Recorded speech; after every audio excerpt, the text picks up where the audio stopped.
Құдай өзің сақтай көр, ашуыңды бас Алла. Адамның назасы мекен, Алланың жазасы мекен. Жесірдің көз жасы мекен, жетімнің наласы мекен. Арамның амалы мекен, зинаның залалы мекен. Қасірет көбейіп кетті, ақырет хабар мекен. Су қойма бекеттен бекен, садақа зекеттен бекен. Көшеде тәнін бұлдаған, жезөкше көкектен бекен.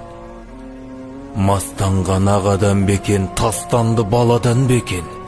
Парқына жете алмай тұрмын пайызбен, парадан бекен. Қараусыз қарттардан бекен, амалсыз жатқаннан бекен. Күнәңді ашқаннан бекен, Құранды жапқаннан бекен. Сел неге аға береді, кім қалай баға береді? Қолыңмен жасаған күнәң аяқтан шала береді. Әркімді әуре қылсақ, әруақты әуре қылсақ, жамандық басылмас сірә, жалынып Аллаға ғана, жабылып тәубе қылмаса.